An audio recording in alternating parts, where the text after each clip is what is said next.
মাধ্যমিক পরীক্ষায় map pointing এ অনেকেই অযথা নাম্বার হারিয়ে ফেলে। অথচ দেখো, মাত্র কয়েক দিনের প্রিপারেশনেই আমরা কিন্তু ম্যাপ পয়েন্টিং থেকে পুরো নাম্বার তুলে আনতে পারি।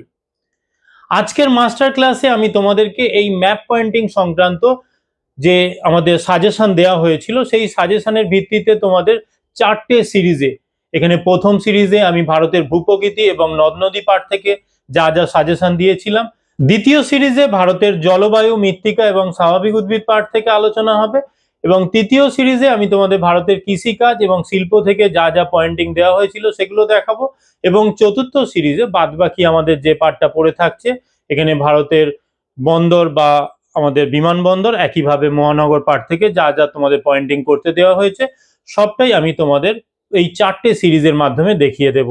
তোমরা অবশ্যই প্রত্যেকটা সিরিজ মন দিয়ে দেখবে। এর পাশাপাশি প্রত্যেক সিরিজের শেষে আমি তোমাদের কতগুলো গোপন ট্রিক্স বলে দেব, যে ট্রিক্সগুলো তোমাদেরকে ম্যাপ পয়েন্টিং এর সাফল্য এনে দিতে সাহায্য করবে বা পুরো নাম্বার পেতে সাহায্য করবে।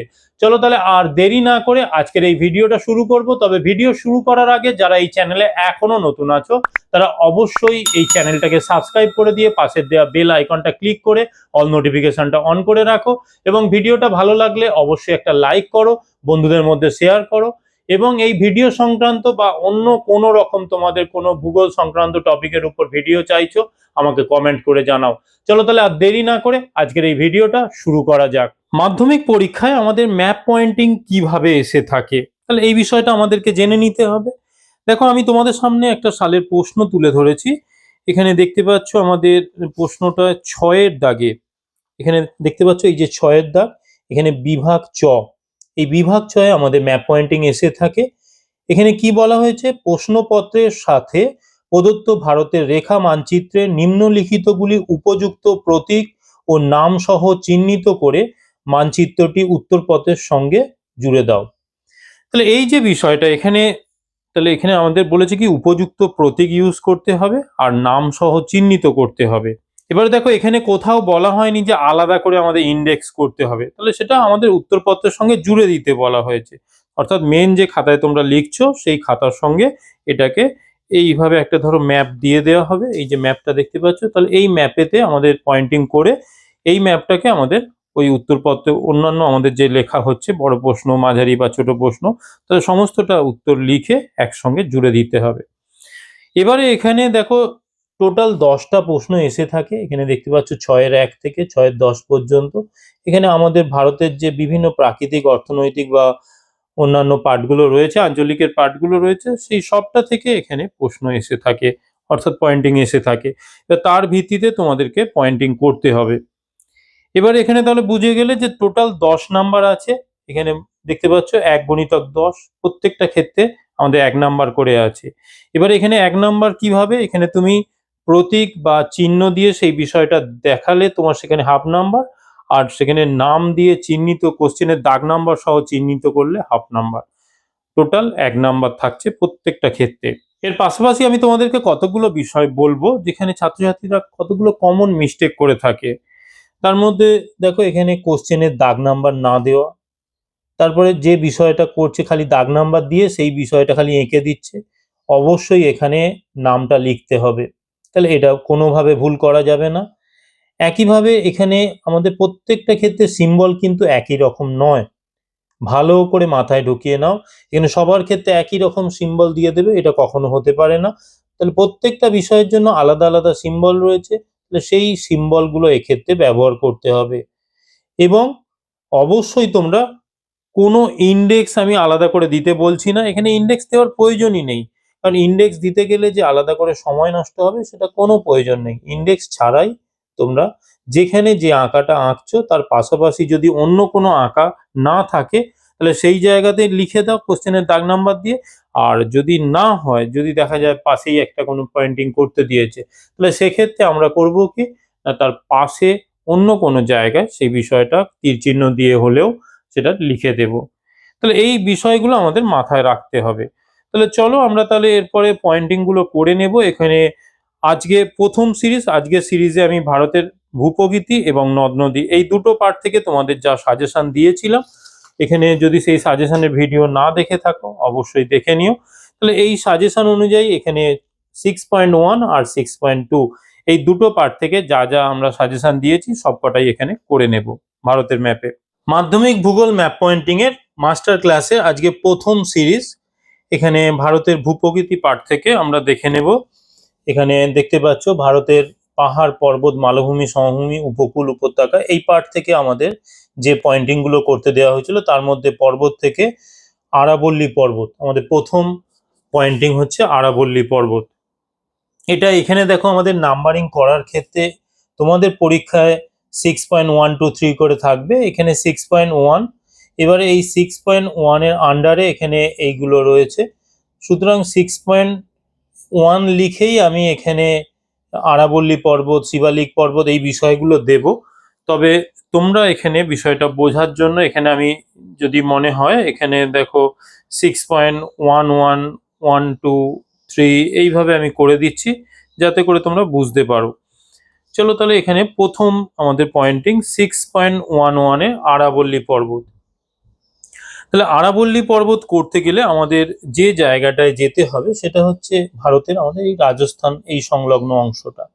তাহলে এখানে আমাদের দেখতে হবে এই যে এই খাঁজটা এখানে গেছে, তাহলে এই খাঁজটা থেকে আমার এখানে এই যে 72 ডিগ্রি যে দার্ঘিমা রেখা বিস্তৃত হয়েছে তার ঠিক সামান্য পরে, তাহলে এই অংশটা ধরো, তাহলে এই অংশটা থেকে এইভাবে একটা কার্ভের আকারে আমরা দেখিয়ে দেব। তাহলে এই অংশটা হচ্ছে আমাদের আরাবল্লী পর্বত। এবার এটাকে একটু সামান্য মোটা লাইন করে দেব বিষয়টা বোঝানোর জন্য।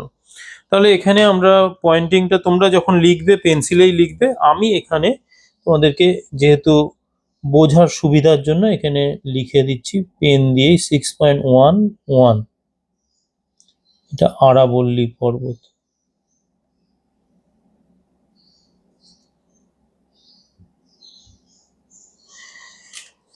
তাহলে এটা আমাদের হয়ে গেল 6.11। এরপরে দ্বিতীয় যে বিষয়টা দেওয়া আছে দেখো শিবালিক পর্বত। তাহলে শিবালিক পর্বতের জন্য আমরা আবার উপরের পার্টটায় চলে যাব। তাহলে উপরের পার্টে এখানে এই অংশটা আমাদের এখানে নেপালের এই যে খাঁজটা আছে, নেপালের এই যে খাঁজটা আছে এই খাঁজ থেকে আমরা এই অংশটা আমাদের দেখো ভারতের এই যে জম্মু কাশ্মীরের এই যে এই অংশের যে বিন্দুটা আছে এই যে 72 ডিগ্রি দার্ঘিমা রেখা আর তার ঠিক পরে সামান্য পরে এই জায়গাটায় যে বিন্দুটা রয়েছে, তাহলে এই বরাবর আমাকে একটা এখানে রেখা টেনে নিতে হবে। তাহলে এই অংশ থেকে আমাকে এইভাবে রেখা, এটা যেহেতু পর্বতমালা এটা সামান্য একটু মোটা করে দেব। তাহলে এইভাবে আমাদের পর্বতমালাকে দেখাতে হবে। তাহলে এইভাবে আমাদের হয়ে গেল। তাহলে এটাকে আমরা লিখে দেব। তাহলে 6.12 করে দিলাম। এখানে আমাদের হয়ে যাচ্ছে এটা শিবালিক পর্বত।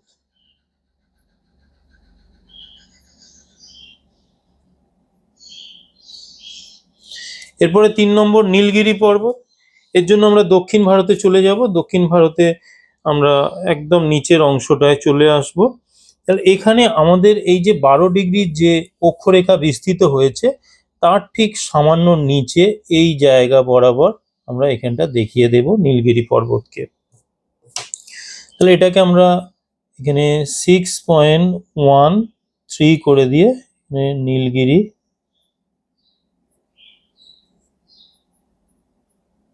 পর্বত। এরপরে আমাদের আছে কারাকোরাম পর্বত। তাহলে এই কারাকোরাম পর্বতের জন্য আবার একইভাবে আমরা জম্মু কাশ্মীরের পাটে চলে যাব। তাহলে এই অংশে আমাদের কারাকোরাম পর্বতটা করার জন্য দেখো এখানে এই যে খাঁজটা আছে তাহলে এর এই বিন্দুটাকে আমরা মাথায় রাখবো, আর এদিকে আমাদের এই অংশ বরাবর যে বিন্দুটা আছে তাহলে এই দুটোকে মাথায় রেখে আমাকে এইরকম একটা কার্ভের আকারে আমরা বিষয়টাকে দেখিয়ে দেব। এটা সামান্য মোটা করে দিলাম। তাহলে এই হলে আমাদের এখানে হয়ে যাচ্ছে তাহলে কারাকোরাম পর্বত। তাহলে 6.14 কারাকোরাম পর্বত।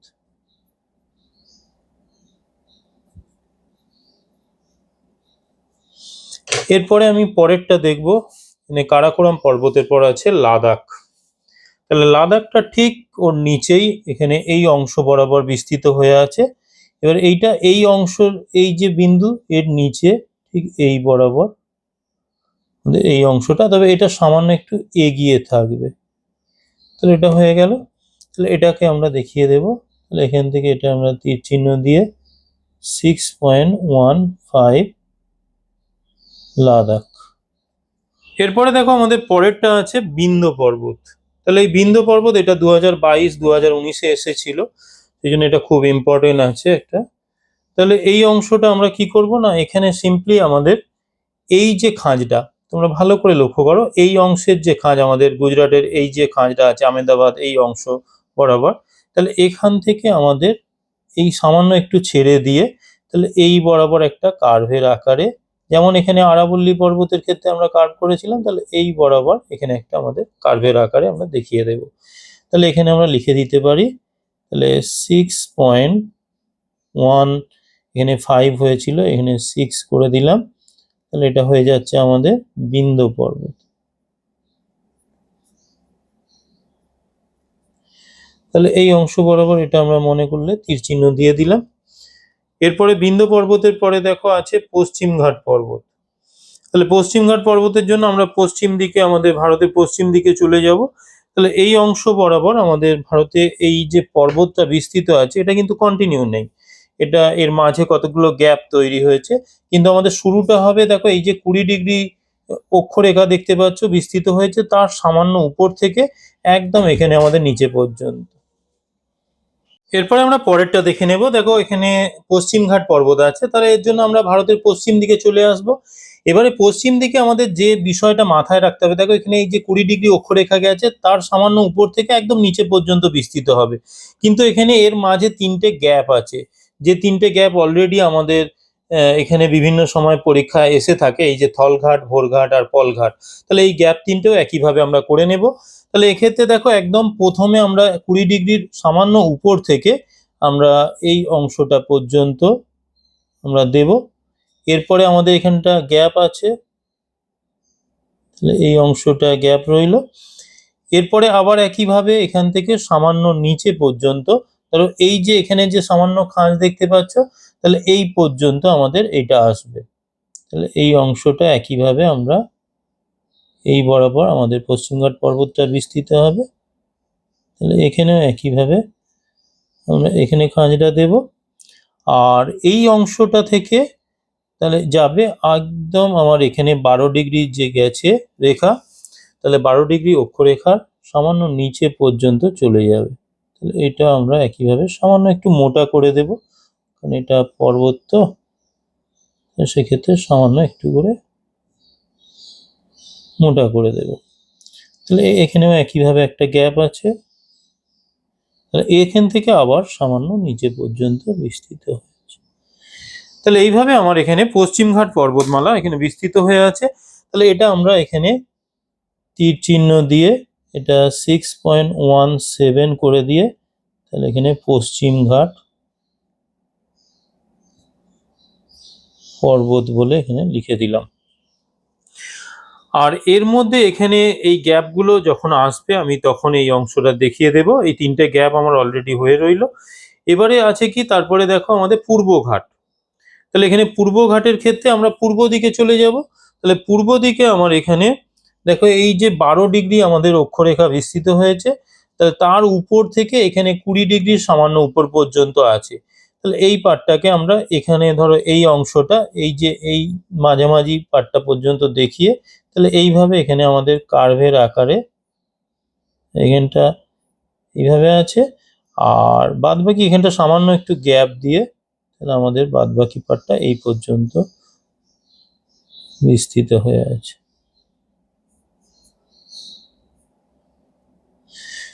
তাহলে এই হলো, তাহলে এইটাকে আমরা একইভাবে করে দেব। তাহলে এখানে 6.18 এখানে পূর্বঘাট পর্বত। তাহলে এটাকে আমরা তীর চিহ্ন দিয়ে দিলাম। তাহলে এই হয়ে গেল। এবারে আমাদের এর পরেরটার ক্ষেত্রে কি আছে দেখবো। পূর্বঘাট হলো, এবারে সাতপুরা আছে, আনাইমালাই আছে, পীরপাঞ্জাল আছে।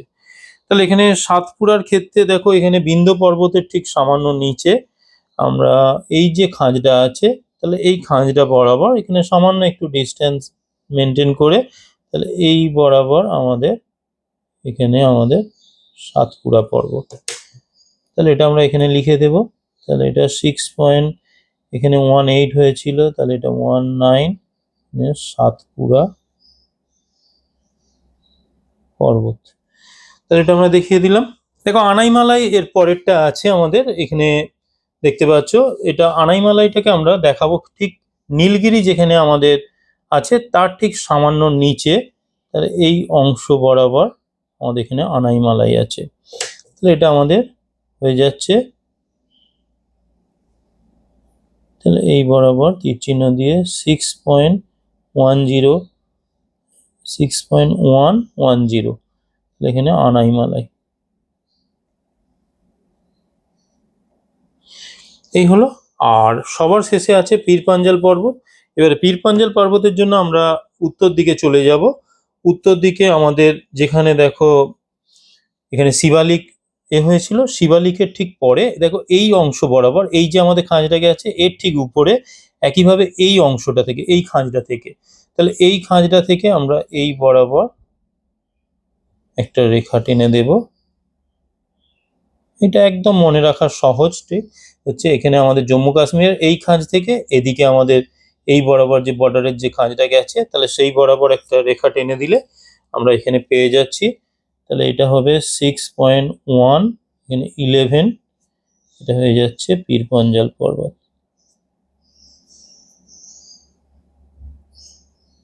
পীরপাঞ্জাল পর্বত। তাহলে আমাদের এখানে যা যা পর্বত ছিল আমরা দেখিয়ে দিলাম। এই পর্বত দেখানো হয়ে যাওয়ার পর আমরা এরপরে এখানে পর্বত শৃঙ্গ আছে, এর জন্য একদম প্রথম আমাদের কাঞ্চনজঙ্ঘা। তাহলে আমাদের ওয়েস্ট বেঙ্গলের একদম আপার পার্টে চলে যাব আমরা। তাহলে এখানে ওয়েস্ট বেঙ্গলের আপার পার্টে এই যে 28 ডিগ্রি যে অক্ষরেখাটা বিস্তৃত হয়েছে দেখতে পাচ্ছ, তার ঠিক উপরের অংশে এই বরাবর, তাহলে এটাকে তোমরা পেন্সিল দিয়ে করবে, আমি তাহলে এই বরাবর দেখিয়ে দিচ্ছি। তাহলে এই অংশটা বরাবর, তাহলে এখানটা বরাবর আমরা এটা তীর চিহ্ন দিয়ে দিলাম। দিয়ে এখানে তাহলে 6.1 আর এটা 12 হয়ে গেল, এখানে হয়ে যাচ্ছে কাঞ্চনজঙ্ঘা।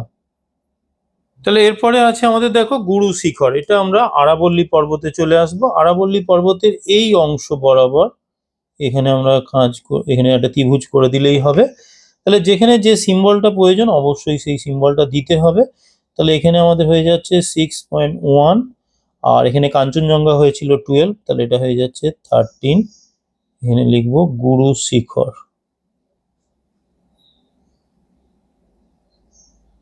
এটা হচ্ছে আমাদের এই জায়গাটা। তাহলে এই হয়ে গেল 6.1 এর 13 নম্বর হয়ে গেল। গুরু শিখরের পরে আছে দেখো আনাইমুদি। এটা দক্ষিণ ভারতের সর্বোচ্চ শৃঙ্গ, অর্থাৎ এখানে আমাদের আনাইমালাই পর্বত যে আছে তার হচ্ছে উচ্চতম শৃঙ্গ হচ্ছে আনাইমুদি। এবার এইটা হচ্ছে আমাদের ঠিক এই যে আনাইমালাই পর্বত তার ঠিক মিডিল করে আমরা এখানে একটা ত্রিভুজ করে দেব। এবারে এইটাকে আমরা এখানে তাহলে এই জায়গাটা তীর চিহ্ন দিয়ে লিখে দেব।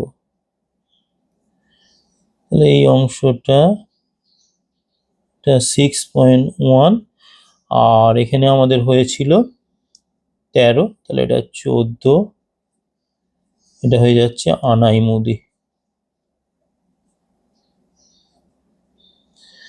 তাহলে খুব সিম্পল হয়তো আমাদের মনে রাখতে হবে। তাহলে এখানে আনাইমালাই পর্বত তার মিডিলে অবস্থান করছে, এটা ত্রিভুজ আকারে দেখাচ্ছি। একইভাবে গুরু শিখরটা আমাদের আরাবল্লী পর্বতের একদম ধারের দিকের অংশ, এবং কাঞ্চনজঙ্ঘার ক্ষেত্রে দেখো এই যে 28 ডিগ্রি অক্ষরেখা বিস্তৃত হয়েছে তার ঠিক এই অংশ বরাবর আমাদের পশ্চিমবঙ্গের একদম উপরের পার্টে আমরা এই কাঞ্চনজঙ্ঘাকে দেখিয়ে দিচ্ছি। তাহলে এই বিষয়গুলো হয়ে যাচ্ছে। এরপরে আর কি আছে আমরা দেখব K2। তাহলে K2 এর ক্ষেত্রে একইভাবে আমরা চলে যাচ্ছি কারাকোরাম পর্বতে। কারাকোরাম পর্বতের ক্ষেত্রে এই জায়গায় যেখানে দেখো আমাদের ভারতের এই খাঁজটা নিচের দিকে এসেছে, তাহলে সেই অংশ বরাবর আমরা ত্রিভুজটা করে দেব। তাহলে এটা হয়ে গেলে আমাদের এটা K2 হয়ে যাচ্ছে। এটা হচ্ছে আমাদের 6.1 আর এখানে হয়েছিল 14, তাহলে এটা 15 দিয়ে এটা আমরা দিয়ে দিচ্ছি K2। এটা ভারতের সর্বোচ্চ শৃঙ্গ হয়ে যাচ্ছে। এরপরে আমরা পাহাড়ে চলে যাব, রাজমহল পাহাড় আছে। তাহলে রাজমহল পাহাড় দেখাতে গেলে আমাদের পশ্চিমবঙ্গের একদম এই পশ্চিম পাটে চলে আসতে হবে। তাহলে এখানে আমাদের যে অংশ বরাবর দেখো এই যে খাঁজটা দেখতে পাচ্ছ, এই যে 88° দ্রাঘিমা রেখা যেখানে আমাদের পশ্চিমবঙ্গের যে অংশটা বাংলাদেশের এই পাটের সঙ্গে যুক্ত করেছে, তাহলে সেই খাঁজ থেকে সামান্য একটু দূরে, এই যে দেখতে পাচ্ছ এই অংশটা থেকে সামান্য দূরে, তাহলে এইভাবে বিস্তৃত হয়ে আছে। এবারে এটা আমাদের যেহেতু পাহাড় আছে, তাহলে এটাকে আমি এইভাবে যদি চওড়া নাও করি, পাতলা করে দিতে পারো, তাহলে সেটা করলেও হবে। তাহলে এখানে 6.1, এখানে হয়েছিল আমাদের 15, তাহলে এটা হয়ে যাচ্ছে 16। এটা হচ্ছে রাজমহল পাহাড়।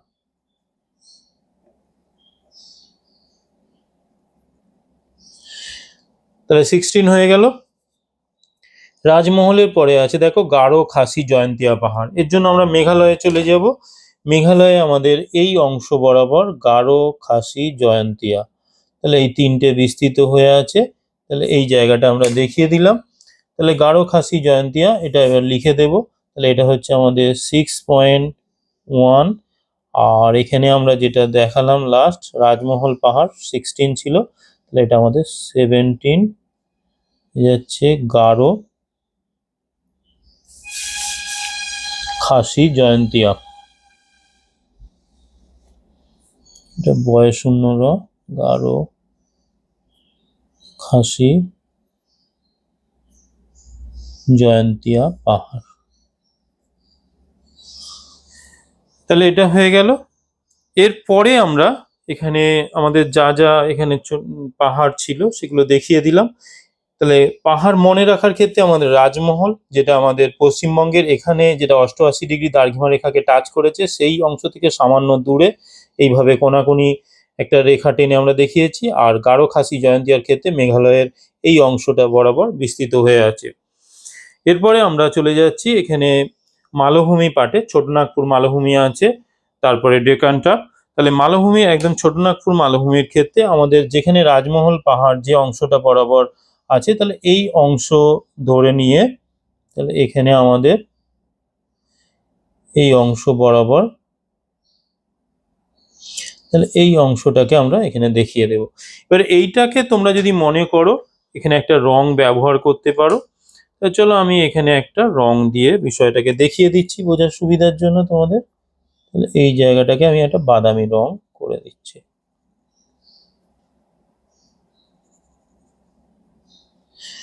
তাহলে এটা হয়ে যাচ্ছে আমাদের ছোটনাগপুর মালভূমি। তাহলে এটা আমাদের কত নাম্বার লাস্ট হয়েছিল? তাহলে এখানে আমাদের লাস্ট গেল গারো খাসি জয়ন্তিয়া 17 ছিল, তাহলে এটা 18। এই অংশটা আমরা ছোটনাগপুর মালভূমি।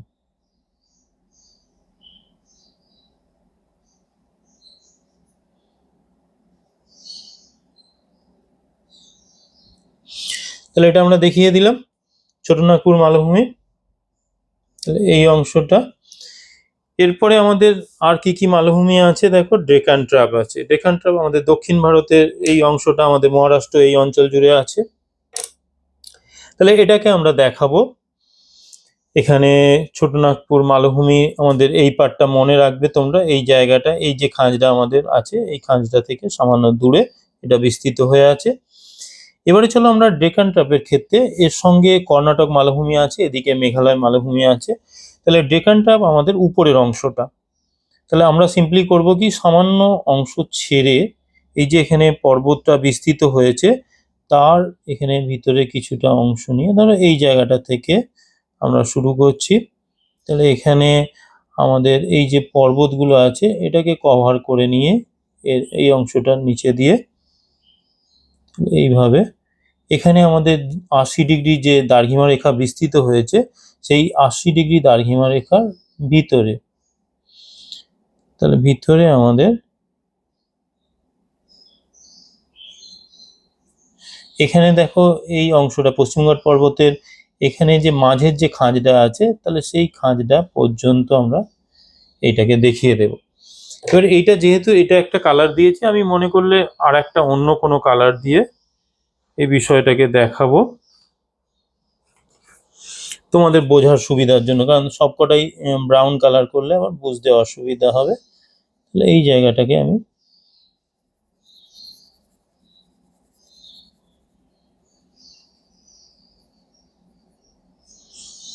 তাহলে এটা দেখিয়ে দিলাম। তাহলে এখানে এইটাকে আমি এই জায়গায় তীর চিহ্ন দিয়ে লিখে দিচ্ছি। তাহলে 18 হয়েছিল 6.1, তারপর 19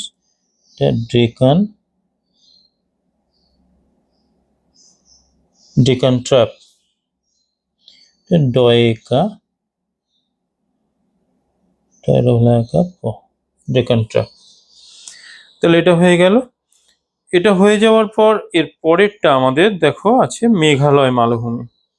তাহলে মেঘালয় মালভূমির ক্ষেত্রে আমরা চলে যাব মেঘালয়ে।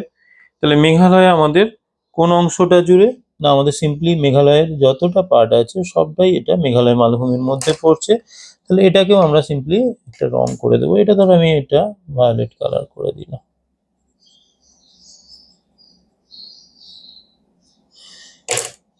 তাহলে এখানে আমরা লিখে দেব।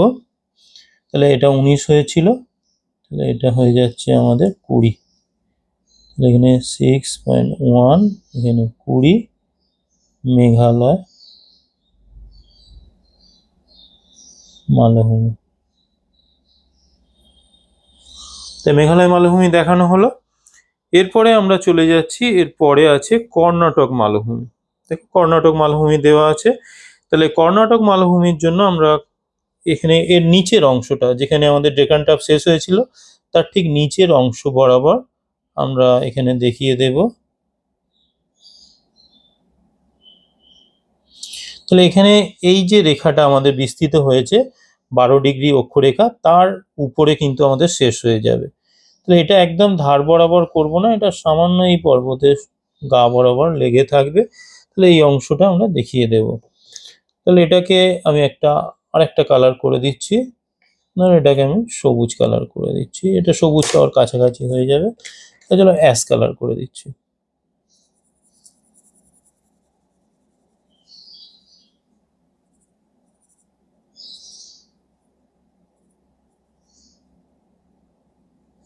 এটা মাথায় রাখবে, কারণ এটা সঙ্গে আমাদের পশ্চিমঘাট পর্বতটা গেছে, এটা বোঝার অসুবিধা হতে পারে।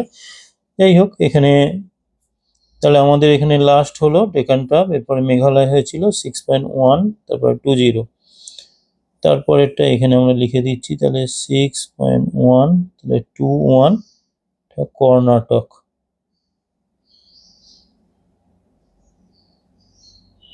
কর্ণাটক মালভূমি, তাহলে এটাও আমরা দেখিয়ে দিলাম। কর্ণাটক মালভূমি হয়ে গেলে এরপরে আমাদের থর মরুভূমি আছে। আমরা জানি ভারতের একটাই আমাদের মরুভূমি, সেটা হচ্ছে থর মরুভূমি, এবং এটা আমাদের রাজস্থান এই সংলগ্ন অংশ জুড়ে বিস্তৃত হয়ে আছে। এটা সিম্পলি আমরা এখানে এই যে অংশটা, এই যে এখানে দেখতে পাচ্ছ এই যে গুজরাটের এই খাঁজটা আছে, তাহলে এই খাঁজটা থেকে সামান্য উপর থেকে আমাদের এই অংশ বরাবর, এটা সবটাই জানো যে এখানে আরাবল্লী পর্বত এই অংশ থেকে ধূলিঝড় ইত্যাদি বাধা দিয়ে থাকে। তাহলে এই অংশ বরাবর বিস্তৃত হয়ে তাহলে এদিকে গেছে, সুতরাং এটাকে আমরা এই অংশ বরাবর দেখিয়ে দেব। তাহলে এটাকে আমরা ইয়েলো কালার করে দেব।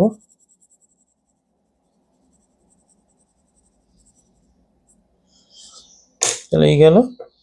এবার এটা আমাদের হলো, তাহলে 6.21 ছিল, 6.1 এখানে 2 করে দিলাম, থর মরুভূমি। তাহলে এটা আমরা দেখিয়ে দিলাম। এটা হয়ে যাওয়ার পর এখানে দেখো আমাদের 3টে গ্যাপ আছে। তাহলে সেই 3টে গ্যাপ আমরা করে নেব। তাহলে প্রথমে আছে থলঘাট। থলঘাটটা হচ্ছে আমাদের এই যে উপরের যে গ্যাপটা। তাহলে এখানে 6.1, তারপরে 2, 3, এটা আমরা লিখে দিলাম থলঘাট গ্যাপ, এই গ্যাপটা, এটা আমাদের হয়ে গেল। এরপরে আমাদের পরের গ্যাপটা, এখানে এই অংশ আছে ভোরঘাট। তাহলে পরের আমাদের দ্বিতীয় যে গ্যাপটা আছে ভোরঘাট, তাহলে এটা 6.1, 24 করে দিলাম ভোরঘাট।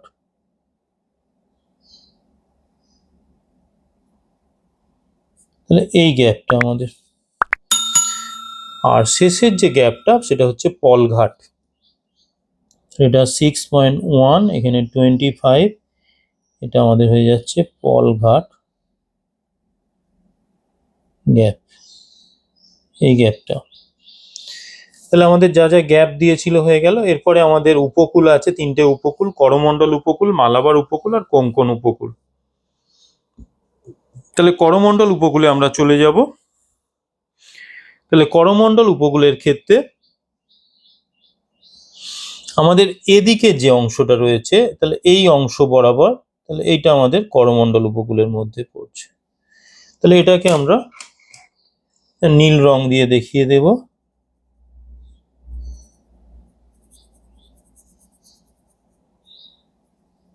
তাহলে এটা আমাদের করমণ্ডল উপকূল।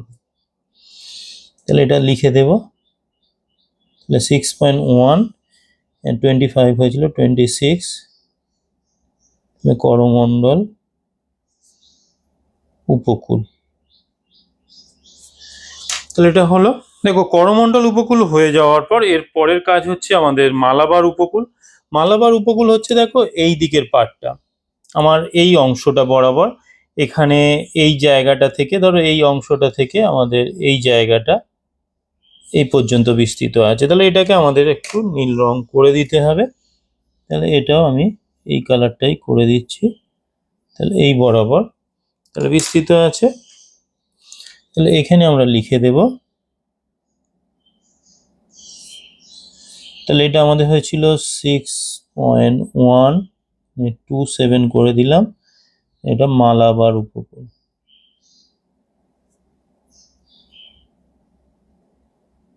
এরপরে আমরা চলে যাচ্ছি আমাদের কোঙ্কণ উপকূল। কোঙ্কণ উপকূলের ক্ষেত্রে একদম আমার উপরের যে 20 ডিগ্রি অক্ষরেখাটা বিস্তৃত হয়েছে তার সামান্য উপর থেকে এই অংশটা, ধরো এই অংশটা থেকে আমাদের এই বরাবর আছে। তাহলে এখানে এই পর্যন্ত, তাহলে এখানে মাঝের যে অংশটা আছে তাহলে এই পর্যন্ত আমাদের আছে। তাহলে এটাকেও আমরা নীল রং দিয়েই দেখিয়ে দেব।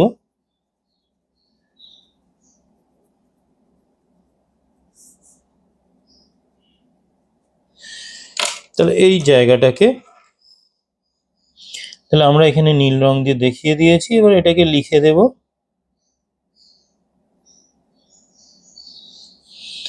তাহলে এটা 6.1, আর এখানে 27 হয়েছিল, এটা 28 দিয়ে এটা কোঙ্কণ উপকূল।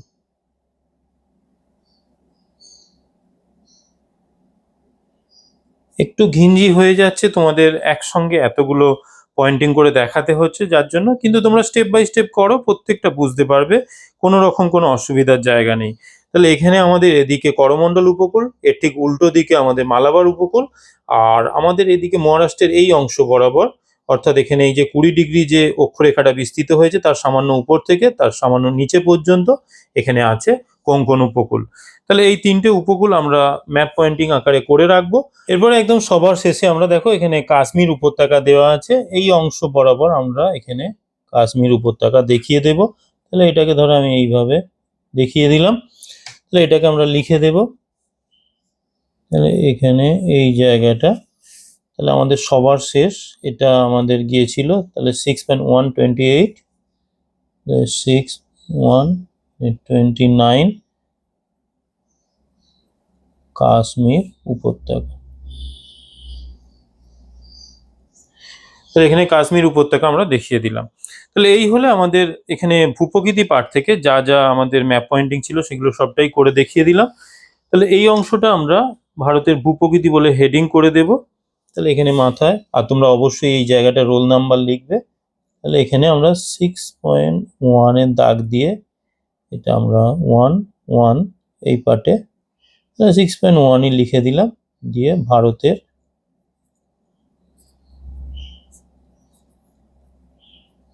ভূপ্রকৃতি এই অংশ থেকে যা যা ম্যাপ পয়েন্টিং ছিল আমরা সবটাই করে নিলাম। এরপরে আরেকটা আমি ম্যাপ নিয়ে নেব, সেই অংশে আমরা ভারতের নদ নদী হ্রদ এই পার্টটা দেখাবো। তাহলে এখানে তাহলে আমরা লিখে দেব 6. এখানে এটা 1 বা এখানে 2 করা হয়েছে, তাহলে এটা 2 লিখে দিলাম, দিয়ে ভারতের নদ নদী ও হ্রদ। তাহলে এটা আমরা 6.2 এ দেখে নেব। এখানে দেখো আমাদের ভারতের নদ নদী পার্ট থেকে এখানে মহানদী এসছে। একদম প্রথম আমরা ম্যাপ পয়েন্টিং করব মহানদী। এবারে মহানদী করতে গেলে আমাদের উড়িষ্যার পার্টে চলে যেতে হবে। এখানে উড়িষ্যার এই অংশটা ভালো করে লক্ষ্য করো, এই যে খাঁজটা তৈরি হয়েছে, তাহলে এই খাঁজটা হচ্ছে এখানে, এই খাঁজটা থেকে সামান্য উপর থেকে দেখো এখানে তিনটে তোমরা এখানে পার্টে ভাগ করে নেবে, নিয়ে এই অংশ থেকে এবারে নদীটা বিস্তৃত হয়েছে। তাহলে আমরা সিম্পলি করব কি, তাহলে এই বরাবর এখানে যে 80 ডিগ্রি এটাকে ক্রস করছে, তাহলে এটাকে ক্রস করে আমাদের সামান্য যাচ্ছে। তাহলে এই বরাবর এটা সামান্য ধরো উপরে উঠছে, তাহলে এটাকে আমরা পেন্সিল দিয়েই কাজটা করছি। দিয়ে এই বরাবর এসে এখান থেকে সামান্য একটু খাঁজ নিয়ে তারপরে আমাদের যাচ্ছে এই বরাবর। তাহলে এটা হয়ে গেল আমাদের মহানদী। তাহলে এটাকে আমরা এখানে 6.21 দিয়ে মহানদী, তাহলে এটা আমরা দেখিয়ে দিলাম। এবার এটাকে যদি তোমরা মনে করো নীল রং দিয়ে, নীল পেন্সিল দিয়ে বা পেন দিয়ে দেখাতে পারো, যেটা আমি এখানে পেন্সিল দিয়েই কাজটা করে দিচ্ছি, কারণ তোমাদের ভুল ত্রুটি হলে তোমরা কারেকশনের সুযোগ পাবে, তো সেটা পেন্সিল দিয়েই থাক। এরপরে আমাদের দ্বিতীয় নদী দেখো এখানে দেওয়া আছে নর্মদা। নর্মদা হলে আমরা চলে যাব এই দিকের পাড়টা, কারণ এটা পশ্চিম বাহিনী নদী। তাহলে এখানে এই অংশ বরাবর এখানে একদম আমাদের উপরের এই যে খাঁজটা দেখতে পাচ্ছ, সেই খাঁজটার নিচের খাঁজ। তাহলে নিচের খাঁজে আমরা এই বরাবর একটু সামান্য অ্যাঙ্গেলে, কারণ এখানে আমাদের যে বিন্ধ্য পর্বত, সাতপুরা পর্বত যেটা বলেছিলাম তাদের খাঁজ দিয়ে বাহিত হয়েছে, সুতরাং এটা তো স্তূপ পর্বত, তাহলে তাদের মধ্যে গোস্ত উপত্যকা বরাবর বাহিত হয়েছে। তাহলে এই অংশ বরাবর সামান্য বিস্তৃত হয়ে এখানে এই যে মহানদী গেছে তার সামান্য উপর দিয়ে, এই বরাবর উপর দিয়ে এটাকে ক্রস করে এই অংশটা আসবে। তাহলে এই জায়গাটা সামান্য একটু আমরা মুছে ঠিক করে নেব। তাহলে এখানে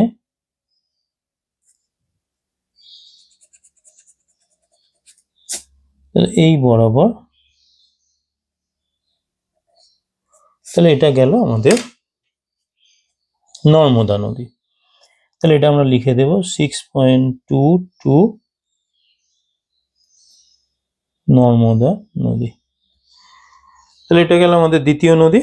এরপরে আছে কি ব্রহ্মপুত্র। জেনারেলি তোমাদের ব্রহ্মপুত্র খুব একটা আসে না, তবে করে রাখবে, কারণ যদি কোনোভাবে দিয়ে দেয় কাজটা করতে হবে তোমাদের। সুতরাং এই জায়গায় আমরা করব কি না, আমাদের এই যে জায়গাটা আমাদের মেঘালয়ের উপরের যে অংশটা, তাহলে সেই অংশ বরাবর এটা একটা বাউন্ডারি ধরে নিতে পারো। তাহলে এই বরাবর বিস্তৃত হয়ে এখানে আসামে এই জায়গায় এখানে একটা খাঁজ আছে, আর এখান থেকে আমাদের কতগুলো পার্টে ভাগ হয়ে গেছে, এখানে একটা গেছে, তারপরে এই অংশ বরাবর একটা বিস্তৃত হয়েছে, আর এখানে সামান্য একটু নিচে থেকে এই অংশ বরাবর একটা বিস্তৃত হয়েছে। তাহলে তিনটে আগে চারটে খাঁজে, তাহলে এই বিষয়টাকে দেখিয়ে দেব।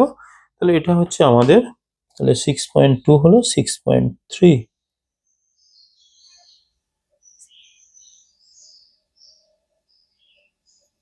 তাহলে ব্রহ্মপুত্র নদ, তাহলে এটা হয়ে গেল। এরপরে আমরা পরেরটা দেখব সুবর্ণরেখা।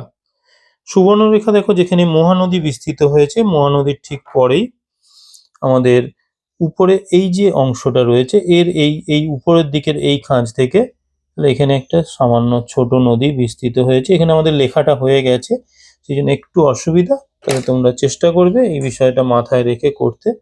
তাহলে এখানে তোমরা লিখবে না, এদিকটা অন্যদিকে লিখবে। তাহলে এটা আমরা লিখে দিচ্ছি 6.2, এখানে 3 ছিল 4, এইটা হচ্ছে আমাদের তাহলে সুবর্ণরেখা নদী।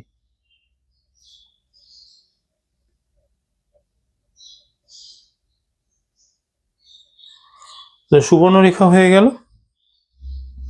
এই সুবর্ণরেখা হয়ে যাওয়ার পর এরপরে আছে ভারতের অন্তর্বাহিনী নদী লুনি নদী।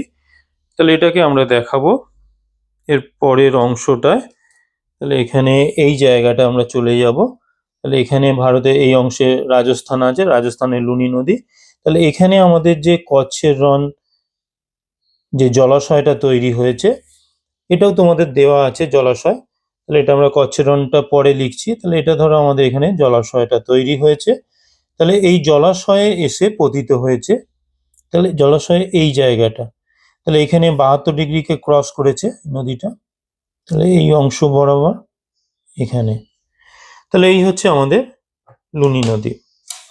তাহলে এখানে আমরা লিখে দেব। তাহলে এটা হচ্ছে 6.2, এখানে আমাদের হয়েছিল 4, এটা 5, এটা লুনি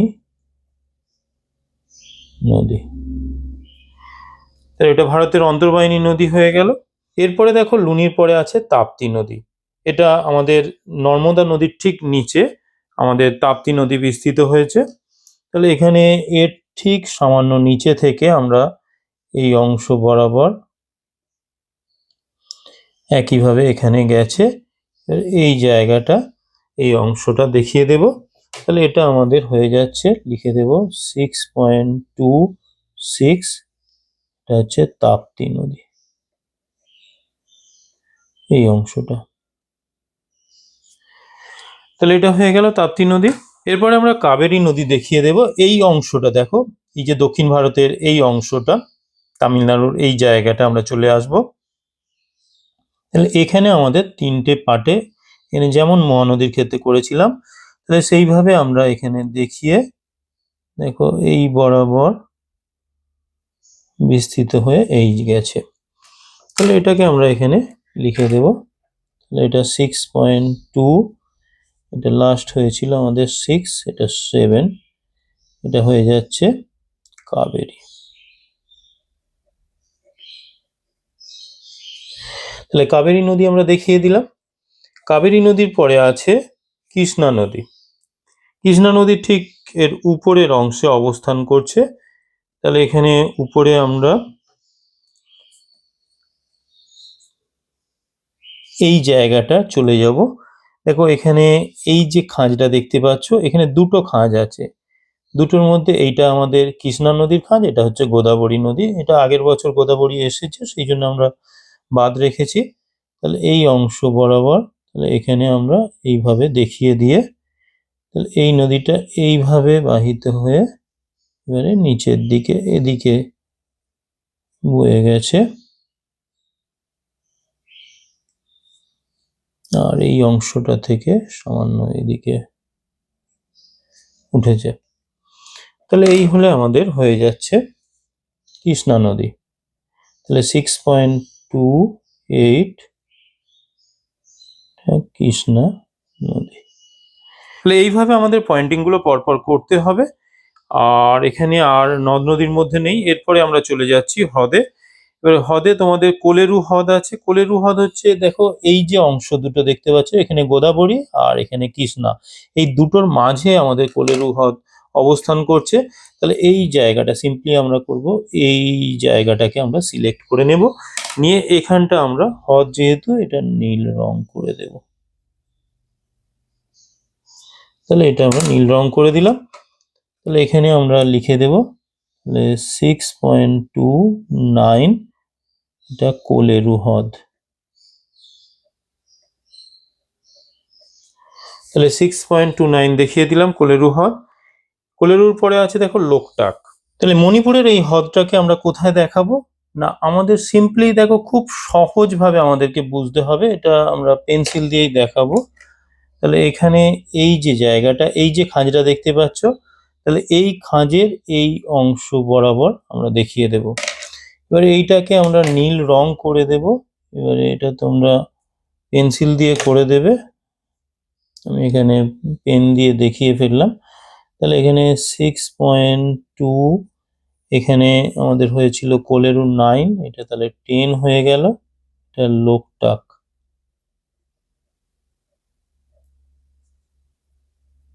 লোকটাক হ্রদ। তাহলে এখানে লোকটাক হ্রদের পরে আমাদের আছে পুলিকট। তাই এর জন্য আমরা একইভাবে দক্ষিণ ভারতের দিকে চলে যাব। তাহলে এখানে এই জায়গাটা চলে আসবে। দেখো এই অংশে যে এই যে 80° দ্রাঘিমা রেখা বিস্তৃত হয়েছে, এখানে যে খাঁজটা তৈরি হয়েছে, তাহলে এই খাঁজের এই এই উপরের অংশটা, এইখানের এই এই উপরের অংশটা, এই জায়গাটাকে, এটা আমি পেন দিয়েই তোমাদের করে দেখাচ্ছি যাতে করে তোমরা বুঝতে পারো। তাহলে এই জায়গাটা আমি করে দিলাম, ইন্ডিকেট করে দিলাম। দেখো এইগুলোর আমি পিডিএফ লিঙ্ক বা তোমাদের আমাদের জিওগ্রাফি ফান্ডামেন্টাল পেজ বা আমার এখানে জিও ফান্ডা চ্যানেল বা আমার ফেসবুক পেজেতেও তোমাদের দিয়ে দেবো। এই বিষয়গুলো তোমরা প্রিন্ট আউট বার করে নিয়ে কাজ করতে পারো। তাহলে এখানে দেখো এরপরে তাহলে 6.2 মানে 11 এটা পুলিকট হ্রদ, এই অংশটা মাথায় রাখবে। এখানে এই অংশ যে বাঁকটা আছে সেই বাঁকের এই যে আমার 80 ডিগ্রি দ্রাঘিমা রেখা বিস্তৃত হয়েছে তার উপরই অংশ, তাহলে এটা মাথায় রাখলেই হবে। এরপরে দেখো আমার পরেরটা কি আছে না উলার ডাল। তাহলে এই উলার ডাল, প্যাংগং এই তিনটেই আমার উপরের অংশে জম্মু কাশ্মীর আর লাদাখে অবস্থান করছে।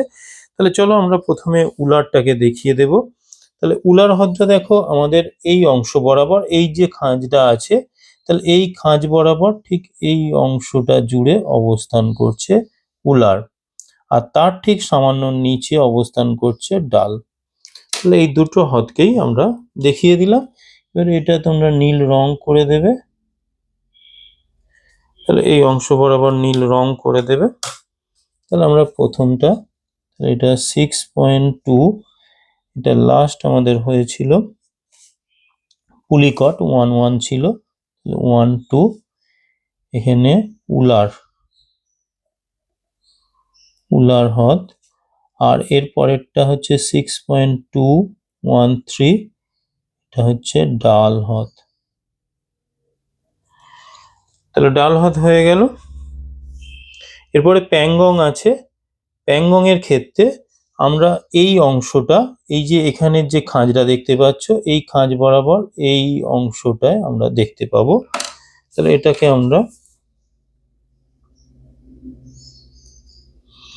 এটা দেখিয়ে দিলাম। তাহলে এটা হয়ে যাচ্ছে আমাদের 6.214, এটা প্যাংগং। তাহলে প্যাংগং হ্রদ করে দিলাম। এরপরে সম্বর আছে, তারপরে ভীমনাথ। তাহলে সম্বর হ্রদের ক্ষেত্রে আমরা রাজস্থানে চলে আসবো।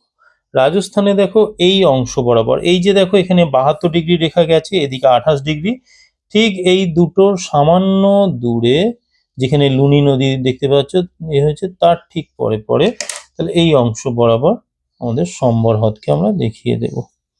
তাহলে এটা আমরা লিখে দেব একইভাবে। তাহলে 6.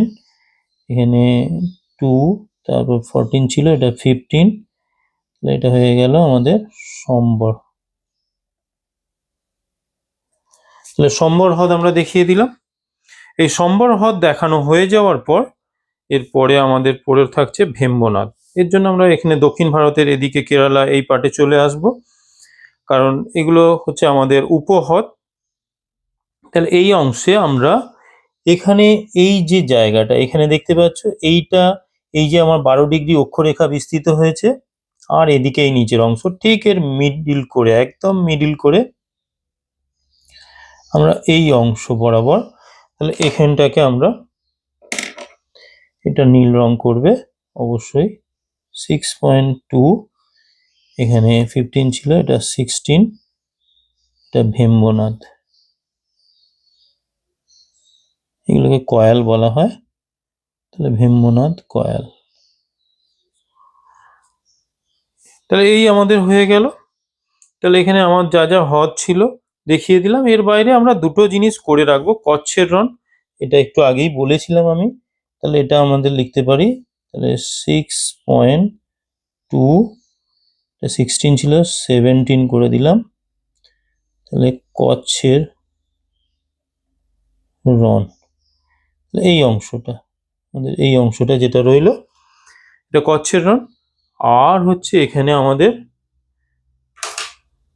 আরো একটা থাকছে, সেটা হচ্ছে খাম্বাদ উপসাগর। তাহলে সেই খাম্বাদ উপসাগরটাও আমরা এই অংশটা বরাবর দেখিয়ে দেব। দেখো এখানে এই জায়গাটা আমাদের, এখানে হচ্ছে আমাদের খাম্বাদ উপসাগর। তাহলে এই জায়গাটাকে আমরা মার্ক করে, তাহলে এখানে ধরো আমি এটাকে নীল রং করে দিলাম। তাহলে এটা আমরা একইভাবে লিখে দিলাম 6.218, খাম্বাদ উপসাগর। তাহলে এই হয়ে গেল। তাহলে এই দুটো আমার পার্টে আমাদের প্রথম সিরিজ, আমাদের যে ম্যাপ পয়েন্টিং এর আমি মাস্টার ক্লাস যে শুরু করেছি, সেখানে 4টে সিরিজ তোমাদের দেব। তার মধ্যে প্রথম সিরিজে আমি ভারতের ভূপ্রকৃতি, নদ নদী এবং হ্রদ পাড় থেকে যা যা পয়েন্টিং ছিল প্রত্যেকটা আমি করে দেখিয়ে দিলাম। মাধ্যমিক পরীক্ষায় তোমরা ম্যাপ পয়েন্টিং এ গোপন কতগুলো ট্রিক্স বলে দিচ্ছি, তোমরা সেইগুলো ভালো করে মাথায় রাখো। তার মধ্যে দেখো, প্রথম যে বিষয়টা, তোমাদের একটা ম্যাপ দিয়ে দেওয়া হবে। এইরকম দেখো একটা ম্যাপ দিয়ে দেওয়া হবে। এই ইন্ডিয়ার ম্যাপে তোমরা কি করবে না, ভালোভাবে তোমাদেরকে পয়েন্টিং করতে গেলে এখানে রোল নাম্বারটা তোমাদের লেখার ব্যাপার আছে। তারপরে দেখো, এখানে যে পুরো কাজটা হবে সেই কাজটা অবশ্যই তোমরা পেন্সিল দিয়ে করো। অর্থাৎ তোমার এখানে পয়েন্টিং এর যাবতীয় কাজটা ম্যাপের মধ্যে সবটাই পেন্সিল দিয়ে করো। তার কারণ কোথাও কিছু ভুলভ্রান্তি হলে তোমরা সেটা মুছে আবার নতুন করে করতে পারবে। অবশ্যই সেটা পেন ইউজ করবে না, কখনোই তোমরা কোনোভাবে পেন ইউজ করছো না। দ্বিতীয়ত দেখো, অনেক সময় কিছু বিষয় থাকে যেগুলো অনেকটা রং করার ব্যাপার থাকে, সেখানে ইউজ করতে পারো এখানে এইরকম শেডিং পেন্সিল।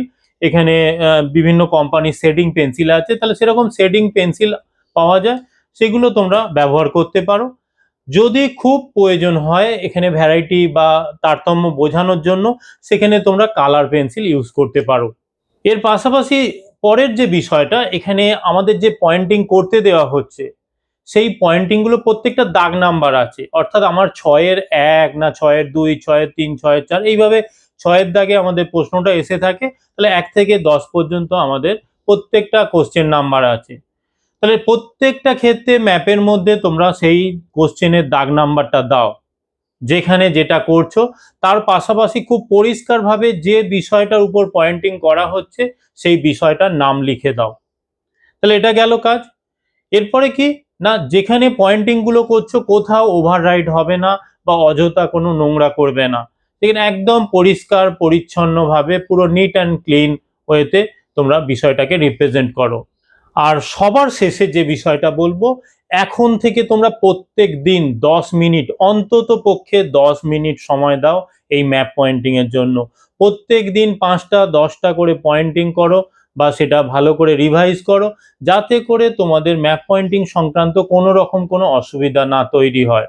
এই ভিডিওটা যদি তোমাদের ভালো লাগে, অবশ্যই তোমরা একটা লাইক করো, বন্ধুদের মধ্যে শেয়ার করো, এবং এই চ্যানেলে যদি এখনো নতুন হয়ে থাকো, অবশ্যই এই চ্যানেলটাকে সাবস্ক্রাইব করে দিয়ে পাশের দেওয়া বেল আইকনটা ক্লিক করে অল নোটিফিকেশনটা অন করে রাখো ভূগোল সংক্রান্ত প্রয়োজনীয় ভিডিও সবার আগে পাওয়ার জন্য। আর অবশ্যই তোমরা কমেন্ট করে জানাও তোমরা এই ম্যাপ পয়েন্টিং এর কাজ কতটা এগিয়েছো, বা তোমাদের পয়েন্টিং করতে গিয়ে কোন কোন জায়গায় সমস্যা তৈরি হচ্ছে। অবশ্যই তোমাদের কমেন্ট পড়ার অপেক্ষায় আমি রইলাম, যেটা আমি আগামী সিরিজে যদি এইরকম কোনো সমস্যা নিয়ে তোমরা লিখে থাকো, তাহলে সেই বিষয়গুলোকে আমি পরের সিরিজের ভিডিওতে আলোচনা করে দেব। চলো, আজকের মতো ভিডিওটা এখানে শেষ করছি। Tata, bye bye.